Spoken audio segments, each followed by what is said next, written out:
But last ship had the pandemic, defining quality of it. Right? That's what that was the inciting incident for there being a last ship. Yeah. Right. Yeah. I mean, was it kind of weird in hindsight because the last ship had already wrapped before COVID was a thing. Yeah.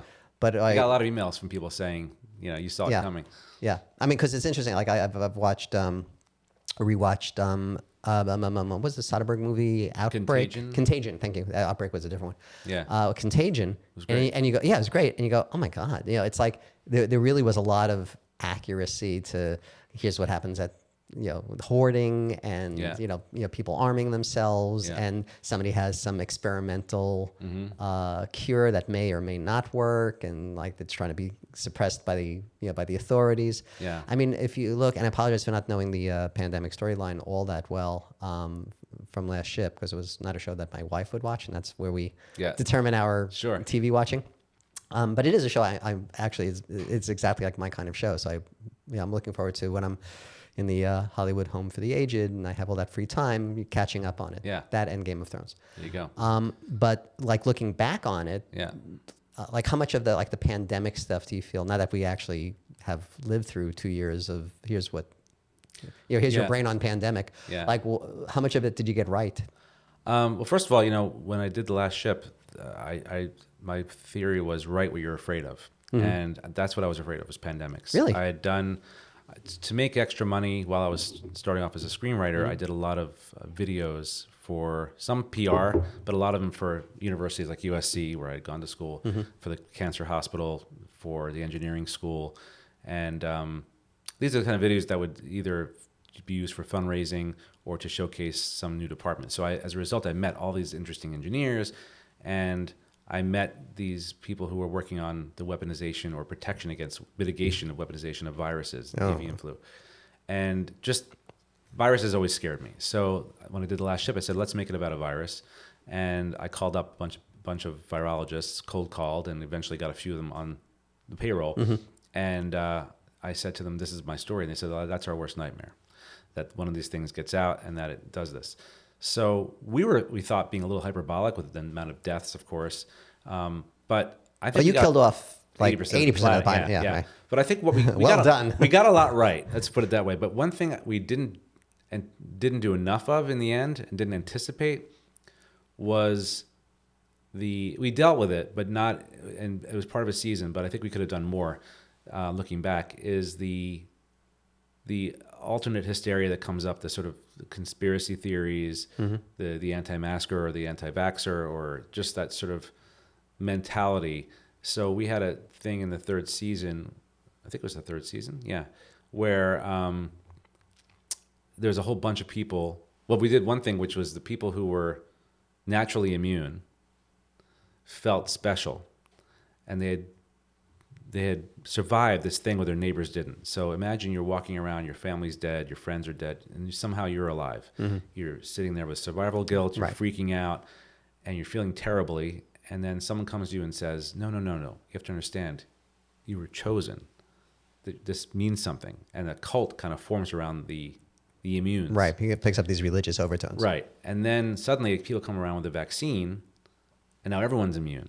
And I was thinking, my kids were little, I was reading them The Sneetches by Dr. Seuss. Yeah. If I have a star on my belly and you don't have a star, then I'm special. But if you can get a star, then neither one of us is special. Right. Or like Syndrome from... Yeah, I was just going to say, it's Syndrome. If no one's special, then if everyone's special, then no one's special, right? So there became this battle between the immunes and the vaccinated.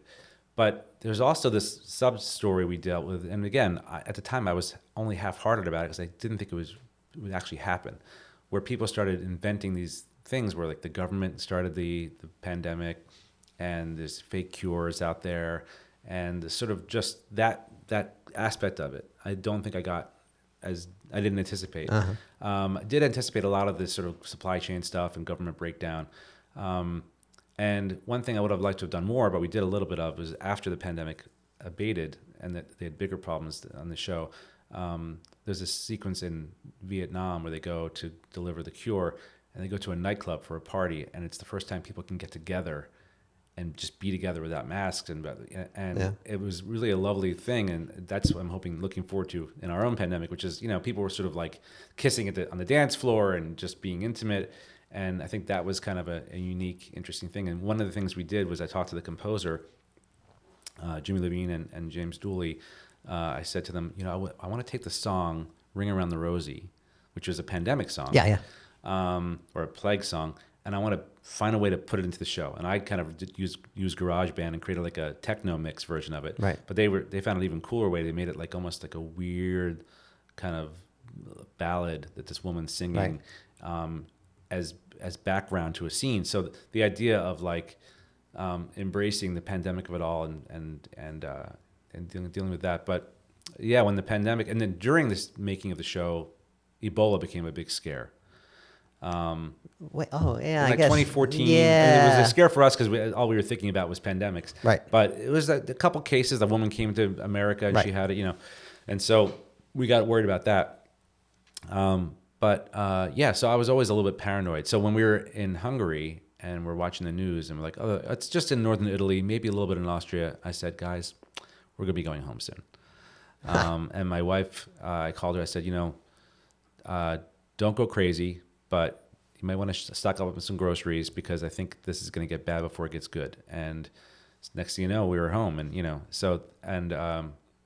got a lot right, I guess is the point. Were you? Because going back to write what you fear and being afraid of pandemics. Like when this happened, was this kind of like, oh my God, like I know exactly how this is going to play out. 80% are going to die. We're all going to be on a ship. Like, did you start going to like that weird, dark, creative place rather than it is science? I think when it really hits you, you sort of can't let yourself go there, right? Because you'll fall apart, right? And also, I talked to the virologists that I've worked with. In fact, I talked to one of them in like April of 2020, right?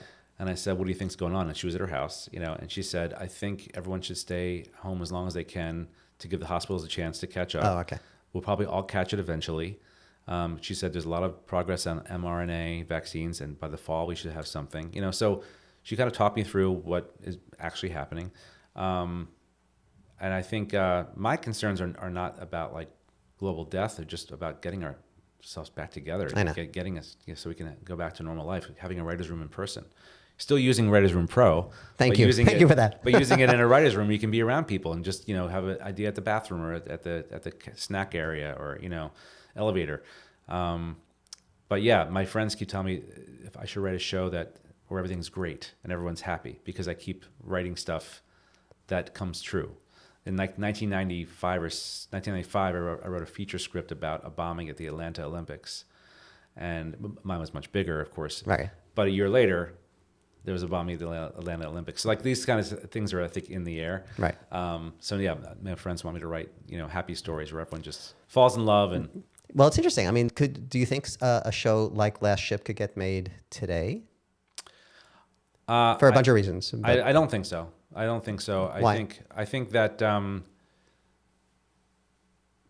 I think it's too close to it. If there will be shows, and there'll be good shows where people actually deal with this issue. Mm-hmm.